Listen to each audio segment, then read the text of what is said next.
Okay, thank you. Thank you, everyone. Nice to meet you again. Today, I think I will not go to the text because Khenpo Ketub told me I have to sometime talk about story, question, answers, give opportunity to talk with the students directly. So if you have question, answer, I will be directly talking to you today. So if you have a Chinese question, Loon will help with the question. So therefore, today I'm not going to the text. Also because another reason is since yesterday we have a large conference here in Kathmandu with Sagaging Makialu Kagi Chonang. So I have to go all the time to conference in the morning.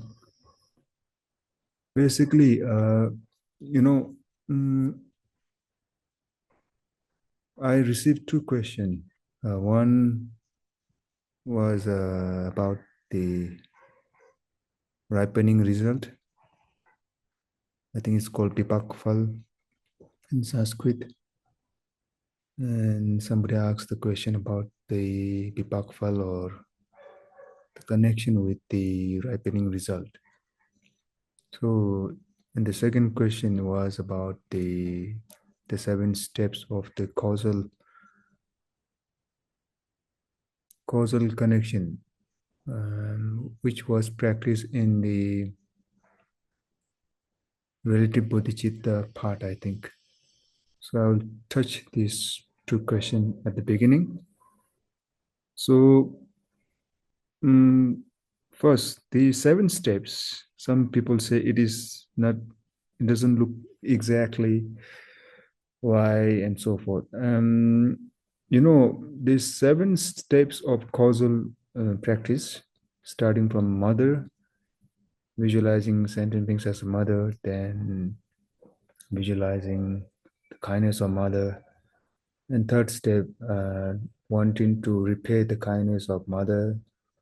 And then fourth step, you generate the kindness towards all sentient beings as a mother. Then fifth stage, you generate compassion towards the sentient beings. And the sixth stage is you have to generate a resolute belief. You have to make almost like a promise. I will do anything to help the sentient beings. That is the sixth stage. And the seventh one is the generation of ultimate and relative bodhicitta through ritual or through promise. So these are the 7 steps. These are the sequence of the steps, 7 steps. So maybe in the previous class, maybe it was not clear. So today I would like to make it clear. First, number 1 step, you have to think all sentient beings. Okay, anyone can send the you can send the question in message. Okay. First, this first step is you visualize every sentient being as a mother. You know, in Tonglen, in the practice of Mahayana, which is also called Bodhisattva Yana, I think there are many different ways. It is not always same in a lot of tradition in Mahayana. In Theravada, I'm not sure if they practice the universal compassion because they only practice Aratship. They wanted to be attain Arat through that the Buddhahood, but they don't have this purpose of gaining Buddhahood for the all sentient beings. That's the key difference, I think. So for the Mahayana, we have this idea of universal compassion, which begins by first visualizing all sentient beings as a mother. First step. It's also same in the tantras. But in tantras, it might not be 7 step. So there it can be 3 or 4. Like in Sakyapa texts, like some of the Lamde Sakya texts, the Mondo of Lamde Sakya, we don't have 7 steps like that. these 7 steps which we learn in the commentary of Khenpo Rinpoche was also mainly practiced in early Kadamba days.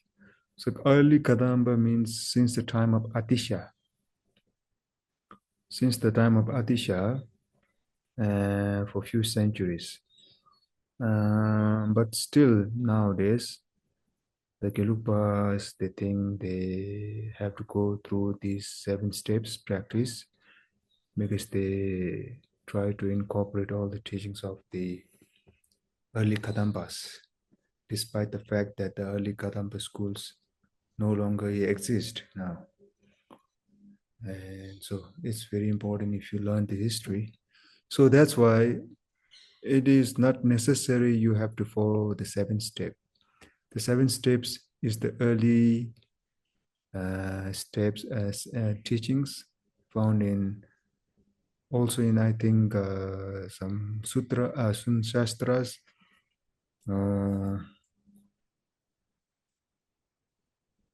I think it is in the previous class, but also in the Kadamba text. So these 7 steps are early, but then later onwards, when the new schools happen to originate in Tibet, like Sakyabhas and so forth, we have like 3 steps, like you visualize sentient beings as mother. Second step, you try to remember the kindness of all sentient beings who has definitely been a mother at some point in previous lives. And the third and the last step,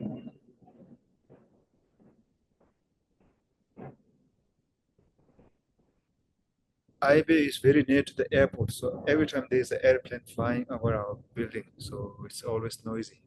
I'm in the office, which is you have all these things.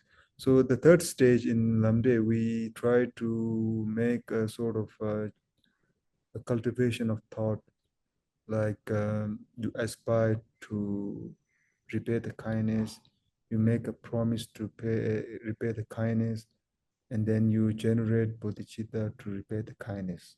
So these 3 are included in the third stage.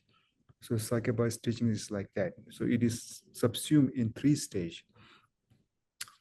So therefore, it is different than this one, which is the Kadamba use, also in the ancient Indian classical text.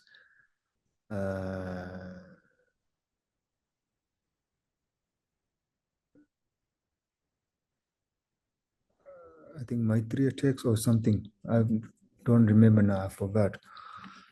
So here, these steps, which is followed by the ancient Indian masters and Kadamba masters early, I think there's one mistake here. First, recognizing all sentient beings, that's fine. Second, acknowledge kindness, that is fine. Wish to repay the kindness, that is fine. Cultivate loving kindness, that is fine.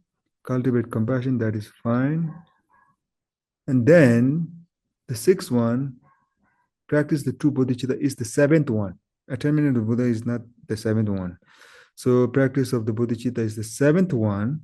And between that, you have to add new one, that is called, you have to generate the laksam, or generate the sense of inspiration, the sense of determination to help all sentient beings before generating the 2 bodhicitta. So that you have to add in the 6th, and take out the attainment of Buddhahood. Instead, push the 2 bodhicitta in the 7th one. So that's the sequence. So I think this one has a little bit of error. The 7th one, attainment of Buddhahood, is not included, is not counted. Rather, you have to push the practice to 7th one, and instead of the practice of bodhicitta, you have to push the new stage called, you have to generate a sense of encouragement to practice the bodhicitta, or like a promising sort of determination. So that's the 6th one. So that's the exact sequence of the 7 causal relationship. So that's the answer. And I think this one is a little bit mistaken in the 7th one. So I hope it is clear. The first question is clear, right? Everyone understood? Does anyone has a question? Is it clear?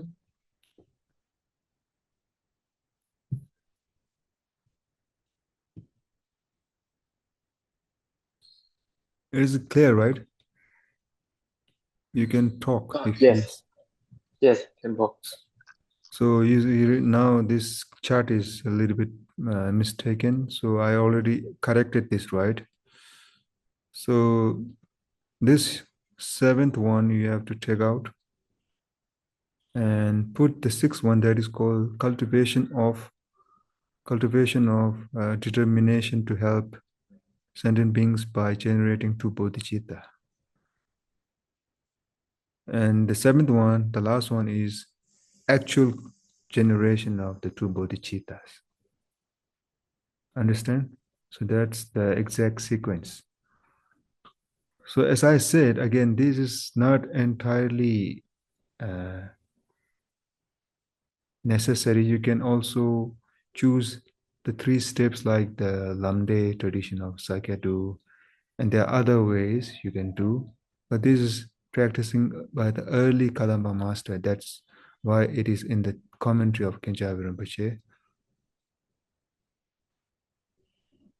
So the attainment of Buddhahood is not in the seventh. It has to be taken out. Yeah, this is not in.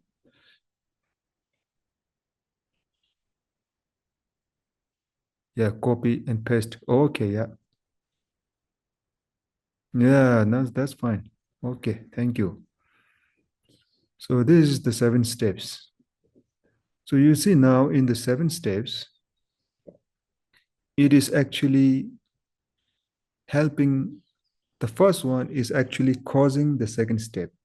Second one is causing the third step. That's why first, before stage, the previous stage are cause. Second and the later part of the stages are the result. That's why it's called causal step by step causal relation, step by step causal practice of cause and relation, cause and result. So the first one is the cause, second one is the result, second one is the cause of the third one, and third one is the cause of the fourth one. So that's why it's called 7 steps of the cause. Okay, so this is how you generate the bodhicitta into your real practice, in your real life. So it begins with the mother. So other tradition also, they begin with the mother, whether it's a Lamde tradition or Lamrim tradition, they must begin with the mother, focusing on the mother. The reason why we choose a mother at the beginning is some people say you have to visualize enemy at the beginning, but I think that's very few people say that.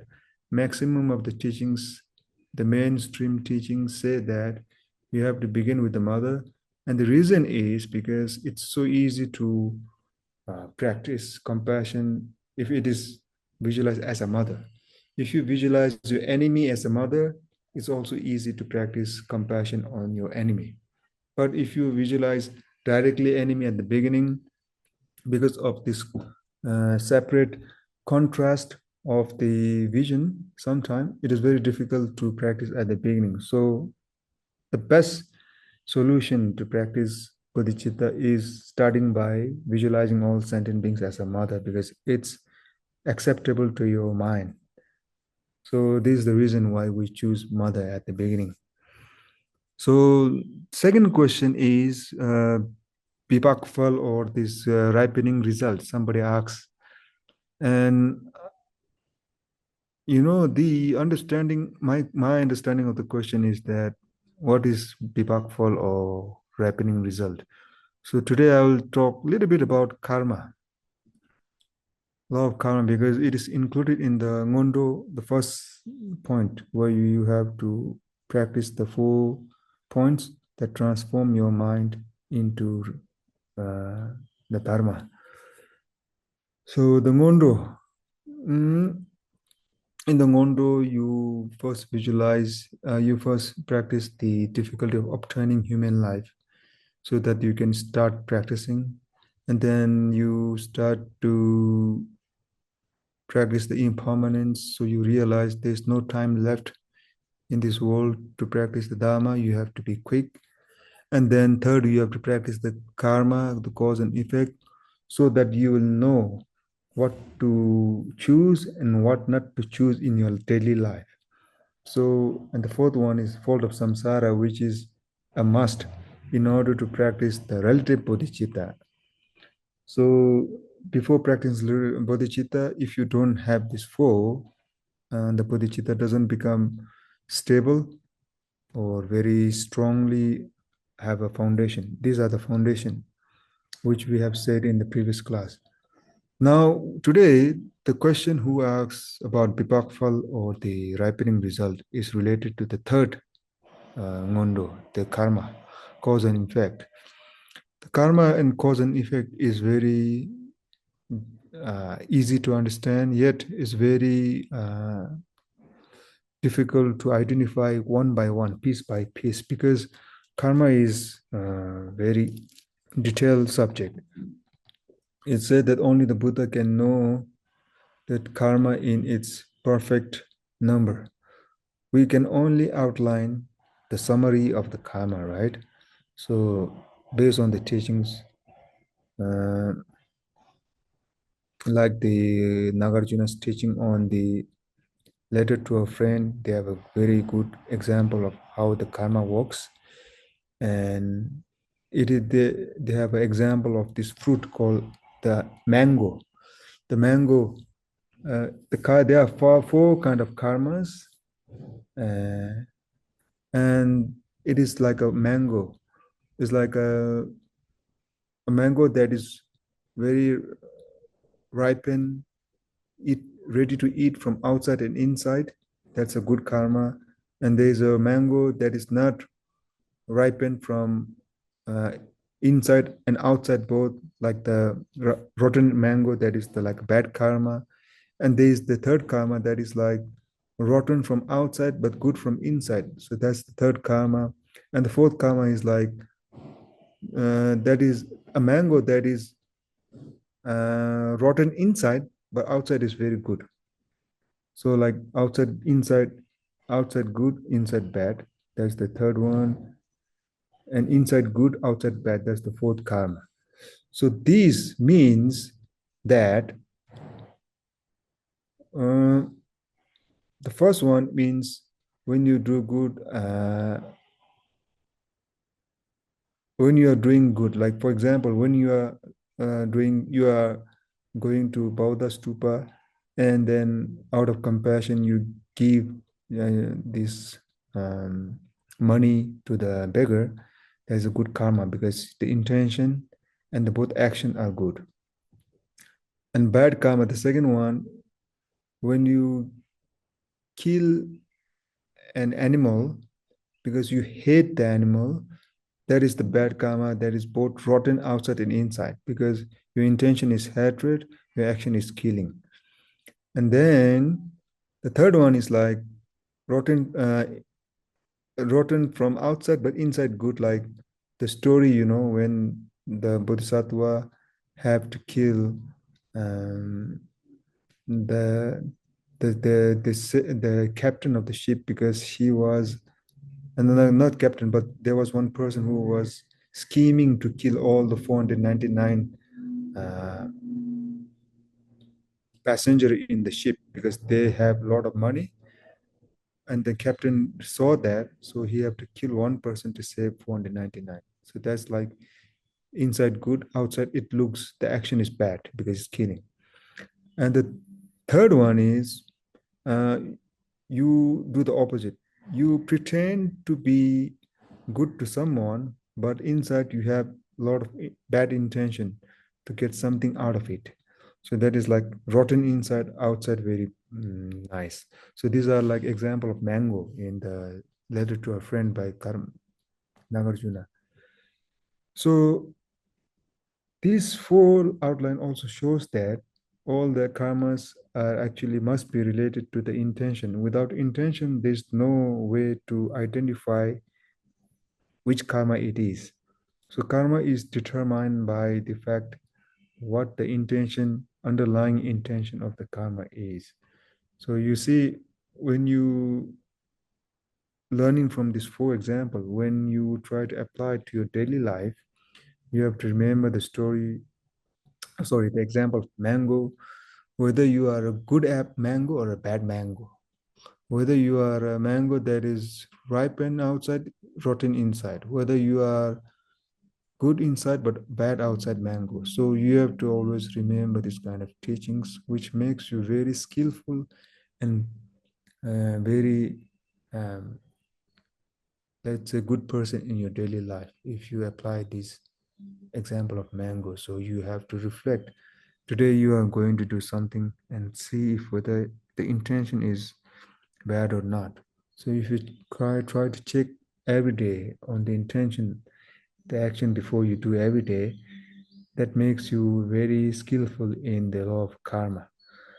And now these karmas, whatever you do, have results. Obviously, it's the nature of all the things, all the phenomena.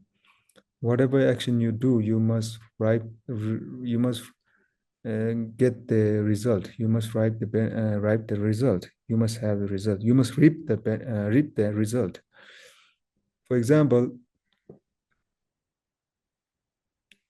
maybe all the karmas. There is one again, as I said, our karmas are very diverse topic. We have one another kind of karma where you do it, but it's said to be not really gaining result. It's like Chela Masak Pele means it is karma, yet it is not accumulating a result. Like, for example, there are karma like you accidentally do something, but there's no intention, and the action was also not originated from that intention because there's the absence of intention. So these are action, karma, yet there's no result for that. So it is possible that not all karmas can have like exact result, but the maximum of the karmas, uh, let's say 99.9 karmas have a result. And so what are those results? So we have three kind of results, right? And one of them is the Bibak Fal, the one which the question is related to, where we talk about the ripening result. So ripening result is like Namengi Debu means this. There are three results: the ripening results, and there's a result that is very identical to the cause, and there's a result that is self-potent or self-empower, something like that. So these three are also listed based on how much strong they are. So the first result, which is the ripening result, is said to be the most powerful and the strongest result of all the three. For example, this Bipakfal is the Bipakfal, which is the first one, strongest one, is quite, uh, it is not evident in this life sometimes. For example, you have always this different, very difficult thing happening in your life. You have some people are sick for their whole life. They have never done anything bad in this life, yet they have this very physical ailment for whole lifetime since the childhood. So these are like a ripening result because it is very strong. So the strongest of the results are called ripening Bipak Kafal. And this Bipak Pal, the ripening result, and the reason why it is called the strongest of all the three results is because there are many factors, like 5 factors that makes it strong. I don't remember all of them, but the intention is the first one that determines if you have a very strong intention to kill something in the past life or this life. Because of the strong intention, you have this pipak fal.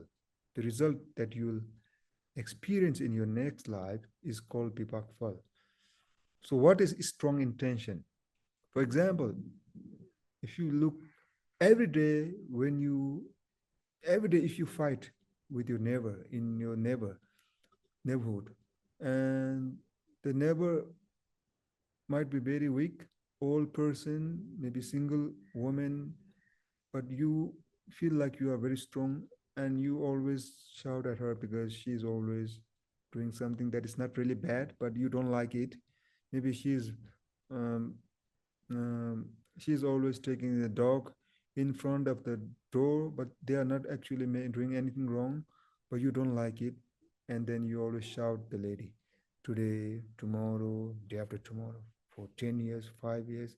You continue to do that. That is called continuation of the karma, continuation of the intention. So intention means strong intention which leads to bad result is the continuation of the intention. So you wanted to you wanted to always fight with somebody, but you have not fight him yet. Today you go to the office, you don't like him, you almost wanted to hit him, but you don't hit him. Next day you go again, you almost wanted to hit him, you don't want to hit, you haven't hit him yet. But you have this intention every day, growing day by day, growing day by day. It's like what you call, it is becoming bigger and bigger inside the balloon. And then something you do when the balloon burst after like 10 years, you hit him very hard. You almost push him out from the balcony and he fall down.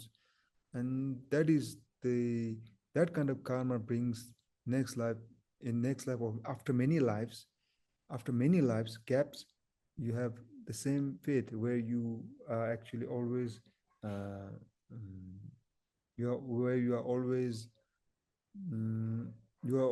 actually what do you call, um, suffering. You are always getting beaten by somebody. You have no reason. Some children get beaten at school, but they have no reason. Maybe it has something to do with the past life. And then somebody push you out of balcony, and then you fall down, and then you either die. So there's a death approaching because you kill somebody in the same way. This is a little bit like the second cause because it's related to identical cause and result. But what I'm saying is that when there's a continuity of intention to do harm to somebody, that intention becomes so much powerful, and the result of that is also identified as Vipaka. So you see, Vipaka is the biggest and the strongest result of all the three. So if somebody has a question like, you are doing very hard, you are trying to study so much in this life, you wake up at 5. We have students like that in monastery, and they always complain, they try to study, they wake up 4 a.m., 3 a.m. in the morning. And when I was in my class, we have students who do that, but we wake up only at 5 or so, and then we manage to memorize text. But these few students who study like 4 a.m., 3 a.m., but they still, when the exam come in the end of the year, they only manage to give like barely 2 chapters out of 10. So I think, these are also because of the past lives. And when in the past life you were so much ignorant, and you've tried to be ignorant for continuously, you avoid learning for past in the past life, you avoid going to the school, and, and then ignorance cause, like there are a lot of cause of ignorance, and then suddenly it ripens in this life where from the young age you are not able to learn quickly things. So these are also fault because the result is strong because you try so hard, but you are not getting anything. So you see, there are at least 5 factors, and among them, intention, the strongest intention gives the strongest result, and that is called Fal.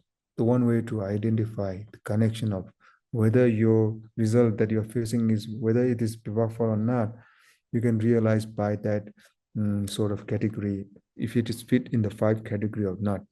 Like, obviously 10, like the 10 bad deeds like killing and lying, these are all like cause of Bipakfal. These are obviously Bipakfal cause. So you go to the hell realm, that is Bipakfal, obviously. You go to the God's realm, yet you are still feeling suffering. Even if you are like happily going there, but death will come. And then before death comes, you have this pain. But in the God realm, some people think, oh, you are lucky. Some people might think it's lucky because you kill somebody in the previous life, yet in the next life you are born to the God realm. But yet in the God realm, he faces also the consequences. Like he is never happy there. He's always sick. He's always lonely there. He's not having any friend. So that is sort of a middle sort of result there. But it is happening for long term comparing to short term in hell realm. And therefore, these are like the second category of result. Uh, but that doesn't mean, but that doesn't mean that, but this doesn't mean that the karma is not fully ripened. So the reason why some people are reborn in the God realm, yet they have to feel these things because of the past bad karma. These are second sort of and the result where you're not feeling the full sort of consequences. So, and I think my personal opinion is that maybe because you have done something good in the past, and this past good karma is helping you at that point of. So there is a fight between good karma and bad karma. So when at least in the end of the death, so the moment of death is very important, and then sometimes you are very lucky in the moment of death you try to happen to see the vision of Buddha or a vision of your guru, remembering some teachings, or you suddenly have a good intention. Maybe that kind of karma was very decisive, and then you are born in some good ram, higher realms like God realm. Yet the whole life you have been doing bad things, but then you have to feel the consequence in the God realm. So you see, even in the God realm, there's no guarantee you'll be happy. So that is like a second sort of what do you call the result category of result called the uh, uh, result that is concurrent or the result that is very similar to the cause. And there is another inside the subsection of this result is some people who has been doing bad thing like killing for his whole life. Like for example, the second category of result is also you can see in your life, in this present life. You see people, those we give an example in the sutras, like there's a story also in sutras, where there's one person who always do good practice in the daytime, but in the nighttime he's always cutting meat like a butcher, and he has no idea, but it's habit for whole life. And then, sorry, that's yeah. And then there's a woman who's always practicing dharma in the daytime, but in nighttime, but she's always prostitute. And this butcher guy in the daytime, he's always selling meat by cutting meat, but in the nighttime, he's always practicing the Dharma. There are a lot of examples in the sutras of the Buddha, these sutras, the stories. And these are called the second category of result, where the actions are showing that in the past you have been doing that karma, bad karma for your life. That person who cannot stop cutting the meat in the daytime, but in the nighttime, he's always very eager to practice the Dharma. He does visualizations, sadhanas, practice bodhicitta. But again, in the daytime, he forget everything and he needs to go on to the butcher shop and sell the meat. So this continuity of the action is actually caused by the previous life action where you have been butchered for your previous life.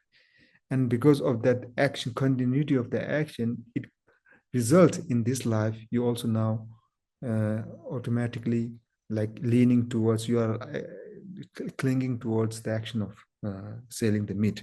So this is also called the second type of result, where the result and the action that you are doing or the result that you are feeling is very much similar to the cause of previous life. And then the story of like the lady who always practiced in the daytime she practiced the dharma, but in the nighttime she is a prostitute because in the past life she has been like that. But this life she is a new human being, but yet due to the strong cause cause accumulation, deposit of that karma in the alaya vigyana.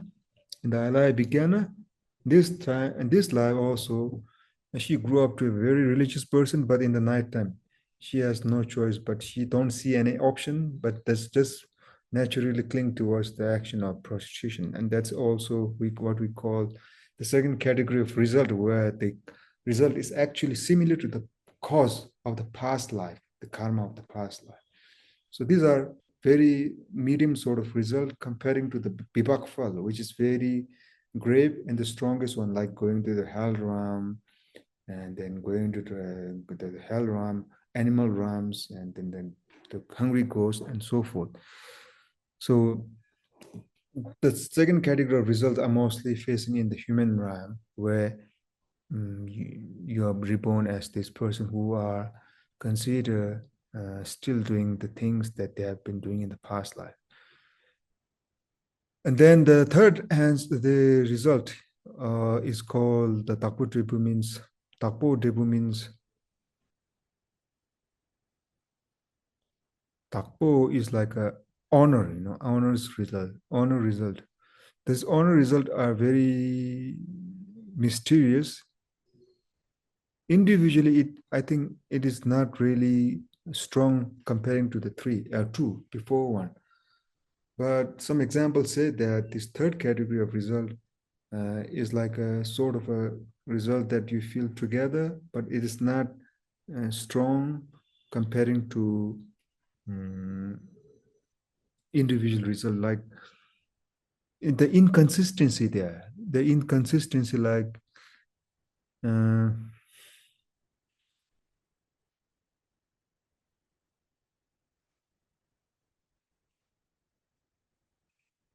the inconsistency of like a ground where if you are reborn, like let's say the ground, the example of the Taku Debu, the third one is like the ground is not straight plane. It is like zigzag. There's a ball, there's a rock, there is a plane, there's again rock, and the path is not clear. So when you walk on that kind of thing, you feel a little bit of relaxed, yet you're a little bit difficult. You feel a little bit relaxed. And that is sort of a thing you feel in your life. You feel a little bit of difficulty, yet you are in the path of joy, and the difficulty does not last long. And I think that's called the third category of result, where it is relatively very weak comparing to the first two result. So these are the three main, mostly taught result of the karma. So these are Vibhaka fall, the Vibhaka fall, and the fall of that is related, the result that is similar to the cause by action and so forth. And the third one is called the honors result, that is very slightly weak and sometimes commonly faced together, yet you don't feel that much individually. Like examples like, the third one is like, there's a little bit pain, but it's not completely painful. For example, there's an example where there's a rain falling down, but it's not completely rain. There's a hailstorm, little bit of ice, little bit of snowstorm. So it's not completely rain. So it's the same thing. You feel the result, but you also feel a little bit of on the state of not the absence of joy, pain. So it's completely sort of a little bit of mixed of both, and it is not purely painful state, yet a little bit of pain is there. So that is sort of a third result. So these are the three results. So therefore, so that's the answer to the third question, right? And now we have new questions in the message. There are another question. What is the true when breaking self-attachment? What is the true when breaking self-attachment? So I'm not sure what the question means. What is the true when breaking self-attachment? So I think my understanding of the question is that, does that mean when you are free from the attachment, what is the result? Is that the question? Who asked this question?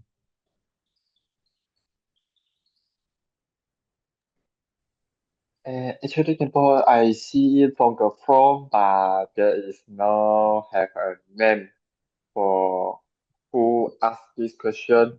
But for the Chinese, it say, 破除我执到底什么时候开始是真的 Mm.？When is the true? When I have to breaking the self attachment? After breaking, after or Maybe after breaking. after breaking the self-attachment, you reach liberation. And sometimes we call it ultimate truth. Ultimate truth, the practice of ultimate bodhicitta is also the cause for one to break the self-attachment. So when you break the self-attachment by the practice of only one thing, which is the realization of emptiness, you reach to the state of liberation. And this liberation is also the first state of bodhisattva. And this is true in a sense, yeah. It is also true comparing to samsara, it is true, but it is also false comparing to the state of Buddha. The real stage is the Buddhahood, right? The final stage is the Buddhahood. Everyone, even comparing to the Buddhahood stage, I think the Bodhisattva stage are still not completely bricked from self attachment. They are free from attachment to person, but they are not free from attachment to phenomena. There are two, right? Attachment. So two kind of self-grasping, clinging to person, clinging to all phenomena. So clinging to person, if you break from this, you become bodhisattva, first bhumi bodhisattva. But you still have the second clinging. You clinging to the dharma, and that you have to gradually, step by step, you reduce that. First step, second stage, third stage. Finally, after the 10th stage, you are completely free and breaking from that self-attachment of dharma and phenomena. Then you become Buddha. So until the 10th stage, there are still the second attachment to the dharma, clinging to the dharma or the self of the self of the phenomena.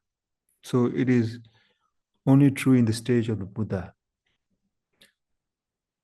So then next question is how to prevent others from abusing our bodhicitta. How to prevent others from abusing our bodhicitta.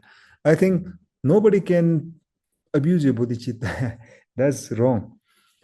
Only person who can abuse the bodhicitta is yourself. Yes, people take advantage, but that is not abusing of bodhicitta. The only cause for the bodhicitta, the obstruction of the bodhicitta, the biggest obstruction of the bodhicitta, the biggest obstacle of the bodhicitta is self clinging or thinking that you are important. When you started to think that you are more important than others, that is abusing of the bodhicitta. That's the real abuse of bodhicitta. Other people, they cannot, they are just a cause, condition. They are not the real cause. They can impact, they can affect your way of thinking, but it depends on you whether you want to react or not. That's very simple universal law. So in a way, you generate bodhicitta, it depends on you only. And other people cannot give you bodhicitta. Even Buddha cannot give you bodhicitta, right? He will just teach you and you have to accept or not. If you accept, you have the bodhicitta. But still, even if the alive Buddha, the Buddha himself come in front of you, but you don't want to accept bodhicitta, then even Buddha cannot help. He won't be able to help the bodhicitta, right? And when you have a bodhicitta already, even if bodhisattva, Buddha come or any ghost or demon come, they cannot take away the bodhicitta. It is not like that. It is you only. And we already read, I think I already I think quote this text before. It's from Chandrakirti text, Madhyamika Avatara, where he said that the real cause of the bodhicitta is compassion. The bodhicitta, to become a bodhisattva, bodhicitta is the real cause. And the bodhicitta itself is caused by the universal compassion. And universal compassion is caused by thinking as a mother, all sentient beings, through the 7 steps or through the 3 steps or any other methods. You generate the compassion for yourself, sorry, by yourself, for others. So it all depends on you. There's no way that others can actually take out that bodhicitta or push that bodhicitta into higher thing. Even the Buddha cannot actually just expand that bodhicitta, doing anything. Because if it happens like that, then there's no law of cause and effect. It goes against the law of karma. You see, therefore, nobody is going to abuse your bodhicitta. It doesn't work like that. You are the only one who actually, if you react, somebody comes to your practice, somebody when you are doing sadhana and somebody comes to a room and well, you cannot do this practice, useless. Yeah, you this teaching of the Buddha is useless. You should join this other religion, like this good religion where you can earn money, or you can go to this what you call world tour, because you just have to distribute this pamphlet, like a missionary or something like that.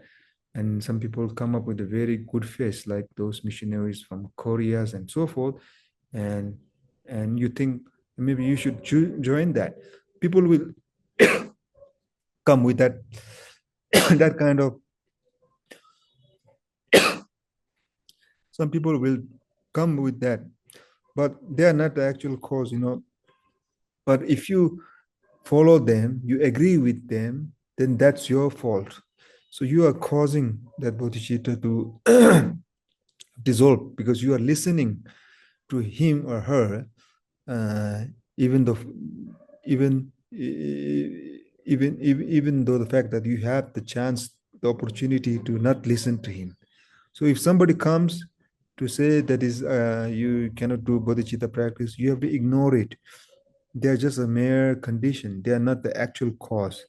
But if you listen to them, they are they are just the stepping stone, but you are the actual cause that becomes the real and one who is abusing the bodhicitta. So, so that's the answer for the last question. Do we have any other question you can ask now? Because today we are just talking, right?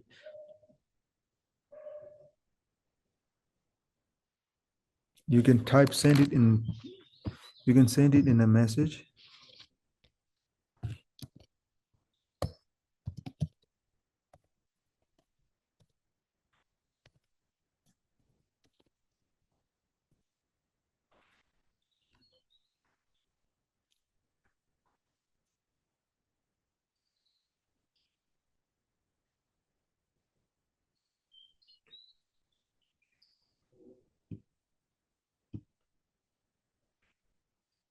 No question. Anybody have any questions?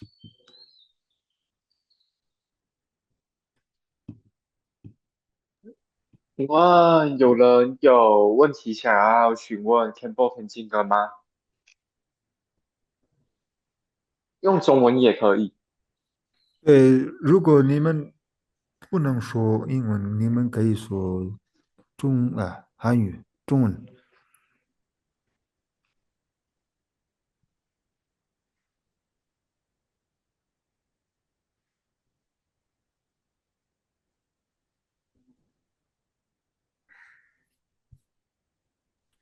目前没有。Khenpo Khenjin, maybe is Maybe they don't have a question, right?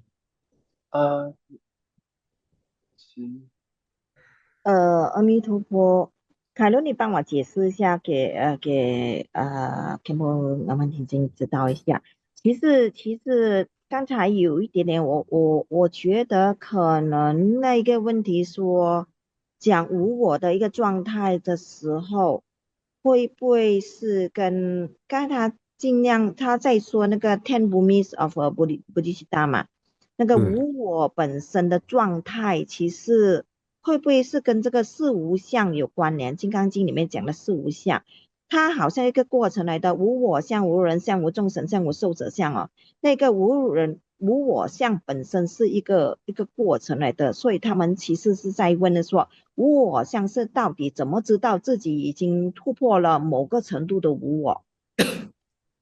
并不是修行菩萨道的实地的一个过程。想起来这个要怎么说？Khenpo Khenjin, the question is say about the let's say the self attachment and namo ani namo say that is get similar for the 金刚经 that is karma for us about the there is 4 step for the how to say for the how to breaking the self attachment and there is say about the nothing of a self, nothing of other and nothing for the living being and the finally nothing for the longevity. So Lamoani is said that is similar for the forget the not notion of a self. And cause Yeah. most of a person that one could would like to ask about how we can identify when we have get the step for the nothing for a self attachment. How could identify that? You know, this I think is Polo Mito. This one. Wu Wo Xiang Maybe. is Wu Ren Xiang Wu Zhong Sheng Xiang. Is I think I Polo forget Mito. how the 金刚经 English translate. If it is Polo Mito, I think it is same. There is no notion that we have been teaching. It's same. It's coming from Paramita Sutra. So it's same. It's the same idea. Self. Oh, yeah. Khenpo, the English name is Panja Paramita. Yes. Yeah. So Paramita and the no idea of the no self in 7-point mind is same. It's same. Everything in the Mahayana teachings about no self is coming from Paramita. Even the Madhyamika idea of the emptiness, the middle way philosophy, everything is coming from Paramita. And the Paramita was taught by Buddha himself in Rajgira during the second Dharma teaching, right? Turning of the wheel.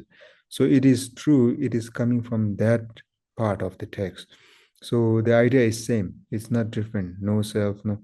So when you read this text, it is like choosing the basis of how to realize emptiness. Some people cannot directly see, wanted to realize emptiness of all phenomena because it's too much. So they choose step by step, like Polomita. There's no hand, there's no eyes, there's no ear, there's no mouth. So it's step by step. It makes you slowly understand that everything is not phenomena. So that's why we read this Polomita every day. And the idea is same. The final result is same. The view of selflessness, nothingness, emptiness is same. Then the second question was how to identify. The identification of whether you have reached the first bhumi or not is actually depending on we have 5 paths in Buddhism, right? The path of accumulation, where you are first newcomer bodhisattva. You at this point you just practice the accumulation of merit, accumulation of wisdom. You learn, you go to monastery, you make mandala offering, or you do goodness. That's the first part. And then also like the 37 factors of bodhisattva, like the 4 mindfulness and so forth, they are also distributed among these 4. And then the second path is called path of joining, where you are more practicing emptiness through the logical reasoning. And at that second stage, you are mostly learning about the emptiness also, like the ultimate bodhicitta. Now, when you have actually, at this point, it is very possible that you are doing meditation without difficulty, like shamatha. You can easily do it without the need of anyone. You can feel like your body can go anywhere. You can feel like you can put your mind anywhere in any focal object without difficulty. That's the first sign. And then you put your mind into the practice of what you call the vipassana, which is understanding the ultimate truth, the emptiness. So if you see now directly the emptiness without the need of concept, without the need of this imagination of like local, common, ordinary person, and you started to see the emptiness like you see from the eyes clearly, that is the sign you have attained the bhumi, first bhumi.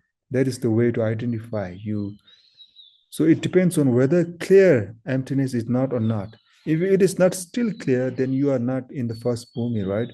And once you see the clarity of emptiness in a way that the eye can see the object, like the table, the phone, if you see the emptiness in that clarity, that level of clarity, that is called the direct seeing or the first bhumi. So that is the general way of identifying. And at that point, also, there's no suffering like caused by these 5 skandhas of your body. The suffering that is arising from the 5 skandha body, like have attained arhatship, like in Theravada, then you don't feel the pain. And that is also the second way of identifying that you have attained the first bhumi or the arhatship. So in Theravada is the final stage, but for the Mahayana is the beginning stage, the first bhumi, because you have to still go 10 bhumi, right? So that's the answer. And then this picture is, I think, Borobudur, where Atisha was studying 7 point of mind training with Selingpa. And the Subarna Lama Karo, Selingpa, Subarna Deep. Subarna Deep. So Subarna Deep, Selingpa was the main teacher, right, of Atisha.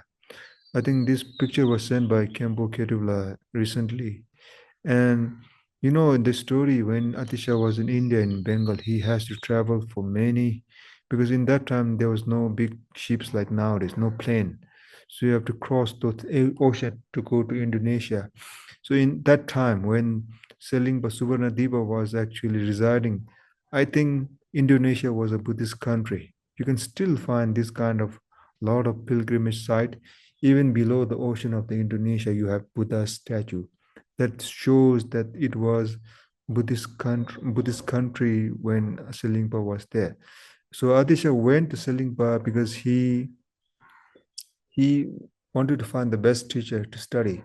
And Selingpa went on to become his main teacher among, they are like, I think 70 plus 74 or something like that. And then there are 3 men among the 70 plus teachers. And among the 3, Selingpa is said to be again the most important teacher of Atisha. And because he himself said in his biography that whatever kindness that I have studied in this life is because of Subarnadipa, Selingpa in Indonesia. That's why he always considered the masters of masters, Subarnadipa, who was living in this country. So I think it's very important that when you go to Indonesia, If you can go there for 7 days, maybe in future, if it's if it's possible, maybe we can make a group. We can go there for meditation, like maybe 1 week, 2 week training on bodhicitta there, step by step, based on the text. So we can do retreat in the place of this Subarnadipa, Indonesia, where but if even if you go by yourself, you always have to remember that Atisha came here and he learned these things, and especially the teaching of the bodhicitta, which is said to be taught by Selingpa the Subarnadipa in a way that is very unique than other teachings, because you see, this is the pith instruction based tradition, and pith instruction is normally not found in any other teachings. It is like a sort of a unique, like Sakyapa's pith instruction, Nyingmapa have their own pith instruction, Mahamudra have their own pith instruction, right?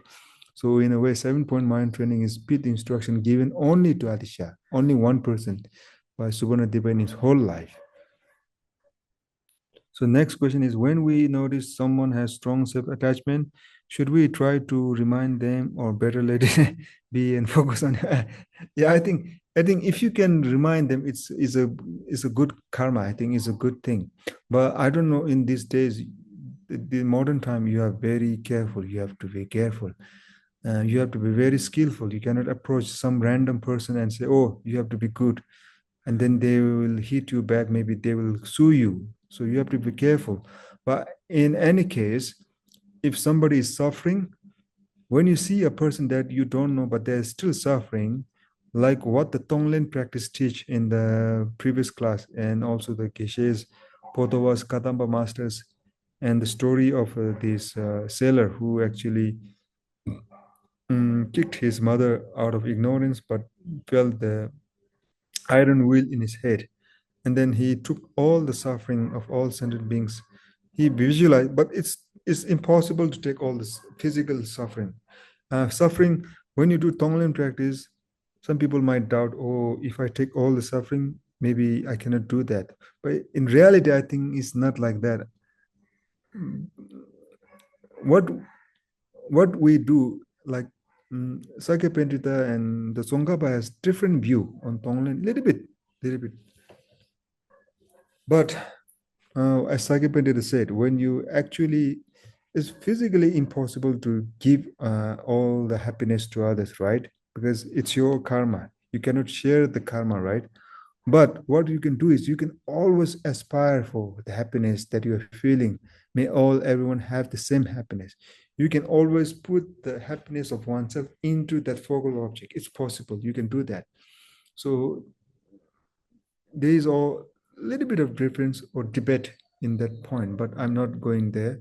So therefore, if it is possible, if the person is right, if the person is ready, then you have to help him to teach about, like maybe bodhicitta or universal compassion step by step. But if the person is not ready, I think it's better not to go and teach, because they might harm you instead. Okay. I think no more question, right?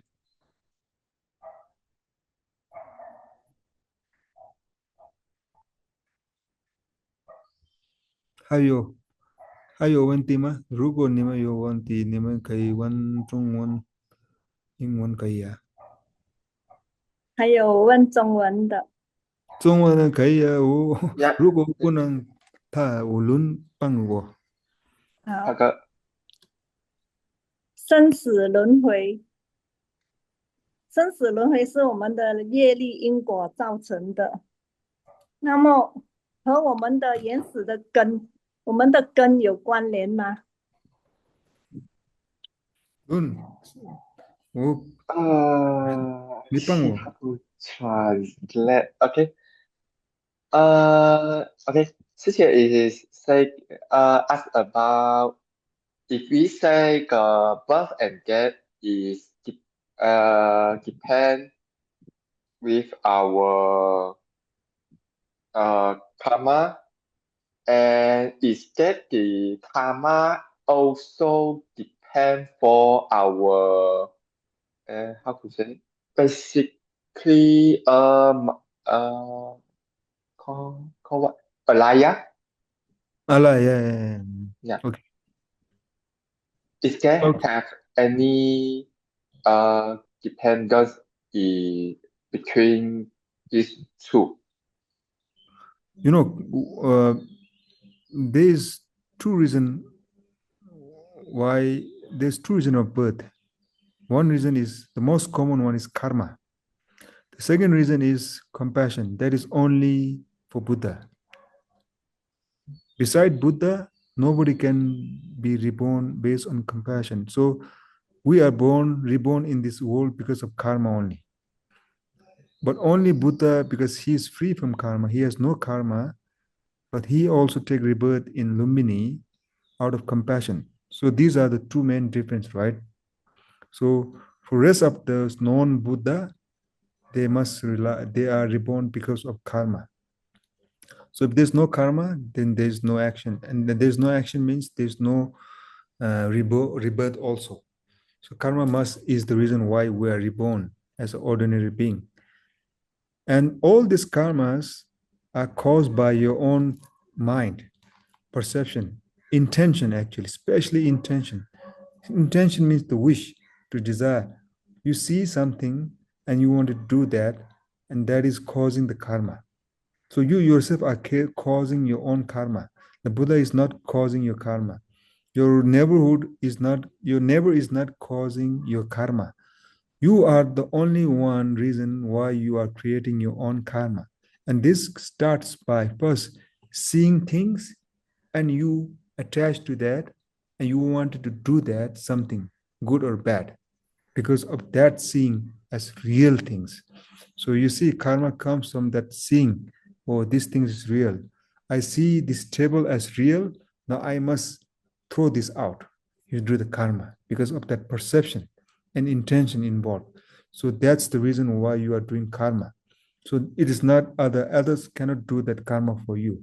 If you even if you get sick, it's because of your own karma. You cannot just say that it's because of the doctors or the food. You eat the food because you are eating the food by your own choice.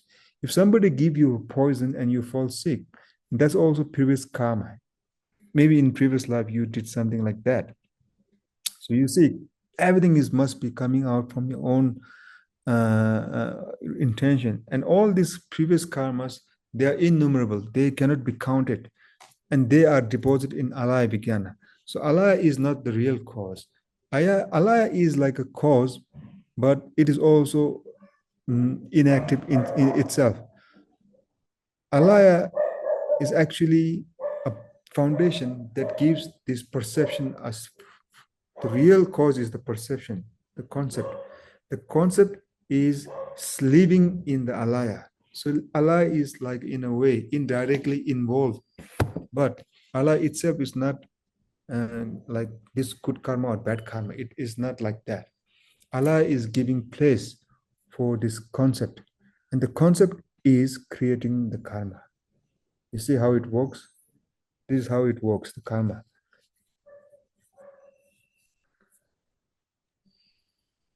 Okay, thank you, Khenpo. Okay. I will translate for Okay. next week. Okay. 好，那请问还有人有问题要就是请教 Khenpo Khenjin 吗？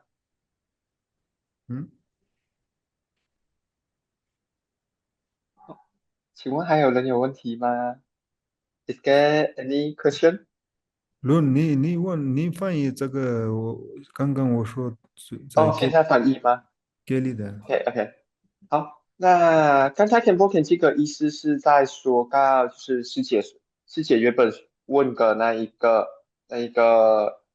我们说就是生死轮回和就是因果业力是有关系的。那问题的部分主要有就是 Khenpo Khenjin 说了有2点，第一点是说到那一个生死轮回，那有2种观点，第一种是说从一般的，就是我们说的那一个因果的部分，然后一方面是从就是释迦牟尼佛世尊的部分。那因为佛陀他已经从整个因果业力超脱出去了，但是他还是就是再回来就是度化我们的时候，然后就是有提到卡玛这一部分。那因果的部分其实是有说到，所有的我们为什么会说就是生和死，整个轮回的部分就是基于业力的影响。但是这个业力因果业报这一部分本身并没有说它是好的还是坏的。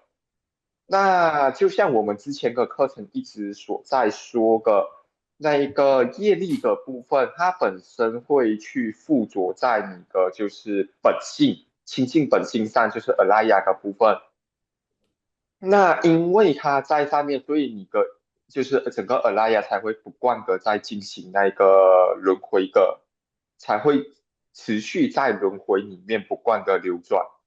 那这里的部分是有说到，所以这个是整个卡玛，也就是整个因果业力的运作的方式。那因此第二个问题是有说到，那到底因果业力是否和就是亲近本性是有相关？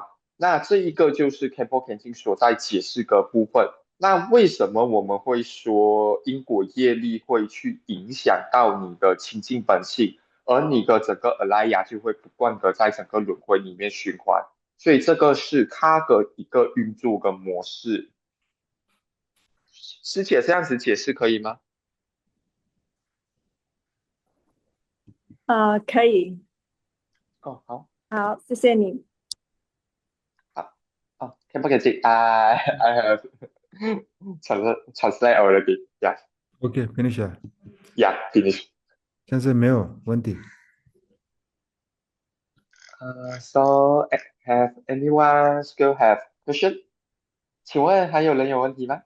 我想问一下哦，就是去英国教授嘛，就是啊， 601果，然后那天我问你的就是为什么烧掉真上衣了，我还是不太明白，不可以叫 Campbell 解释一下？哦，这里的嗯，部分其实刚才 Khenpo Khenpo 有在说到，就是原本的，因为这里的那个因果起义嘛，我们说起因一果，这一个东西是来自就是早期的达干巴的，就是教授来解释说整个就是因果的关系。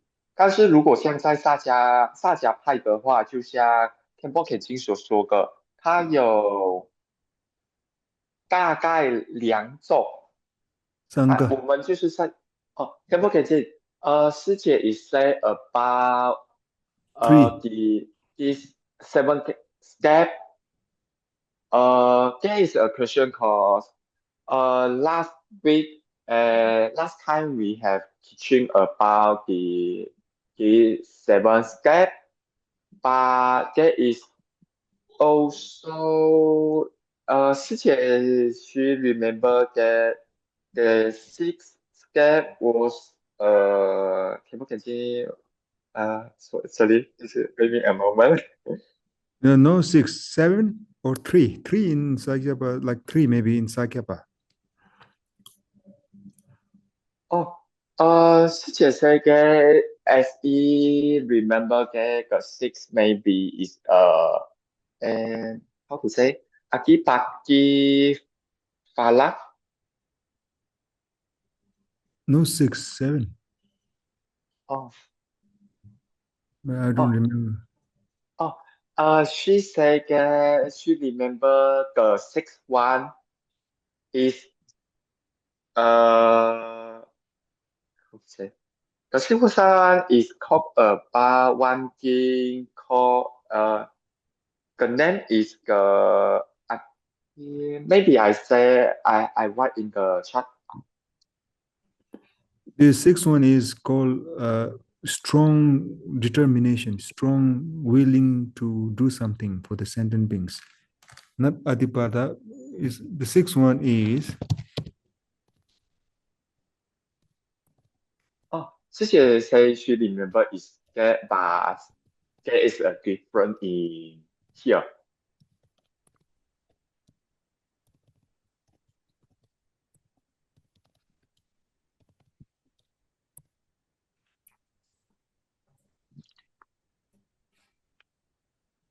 This one.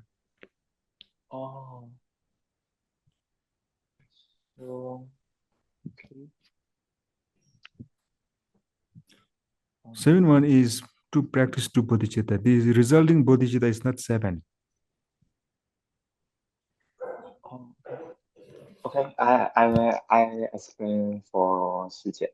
好，而且师姐那个有听到吗？有听到？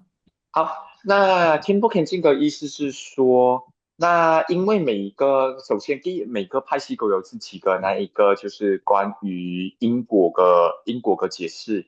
那我们这里所用的是就是达干派，就是早期达干派的时候那个所在说的，他们以7个步骤去解释就是整个因果。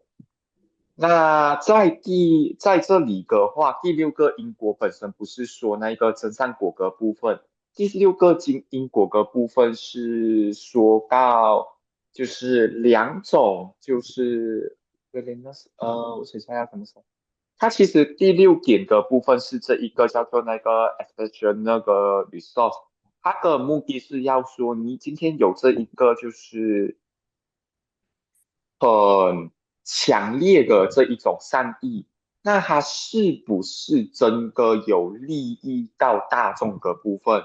然后第7点的部分才是说到就是两种菩提心，圣意菩提心和那一个世俗菩提心的部分。那这里是归于就是达干派的解释，他们是用这7个 step 去解释的。所以我们才在说，就是真善果的部分，其实在就是达干派当中这一个7义当中是没有包括在里面的。那这也是因为每一个教派对于就是因果的解释都不一样。哦，好的，了解。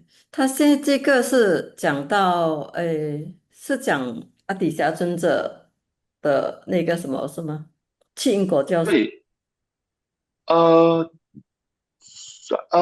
Khenpo Khenjin is this one the scared causal relationship is from the 阿底峡尊者 for the 因 Yeah. 果的 cause teaching。Yeah, it's related to early Kadamba, so it is used by but Atisha doesn't directly speaks this, but this is in the commentary after the Atishas, his students. 好，那师姐，那 Khenpo 的意思是说，这一个是来自就是早期个达干派的，就是解释。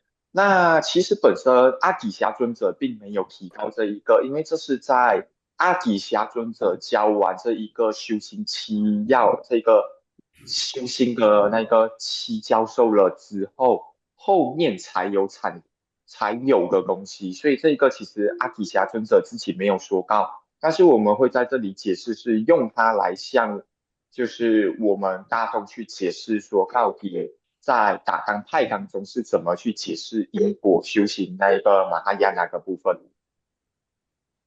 好的，明白。OK，好，哦，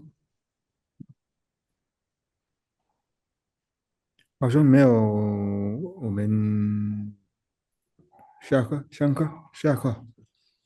好，The next week, I'm traveling to Singapore for 2 weeks for translating. So I think after 2 weeks, maybe no class for mine, but you can carry on next week, Lun.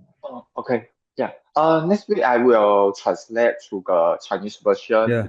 and After that for the also, next class, cause Kenjin, you say you want to go to Singapore, so we yeah, will stop the class for one. yeah, yeah. Okay. Okay.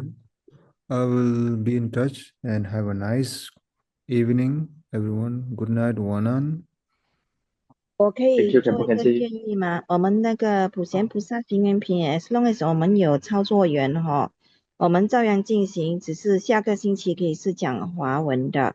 在 following week 的话，我们就是说，用那个时间来念释迦牟尼佛心咒啊，短暂的打坐啊，跟那个念普贤菩萨心愿品，我们就结束哦，了。就是跟之前的那一对个对事情。对，我们 OK 就利用那个时间啊，毕竟是大家的哦共修啊，大家的共修，共修的力量是很大的，哦，OK，不成先。就不要停。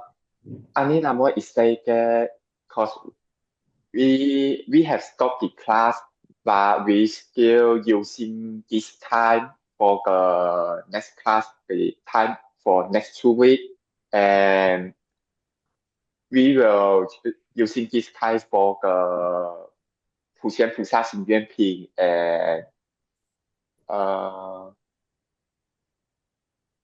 个 mantra of ceremony การเชื่อกันมัน Second, มีบุกการ okay, okay. Besok deh. OK，今天 OK 不 Okay, ，Kenji， thank you, 晚 thank you 安，西 everyone. 良，新疆南哥。 Remjananggo, Wanan, 晚安。 OK 不 Kenji 晚安。Wanan. 晚安。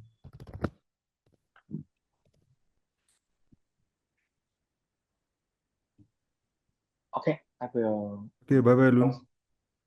拜拜，Ken 不 Kenji，I Bye bye. stop the meeting。 Okay, OK。 I will leave now. Okay, bye.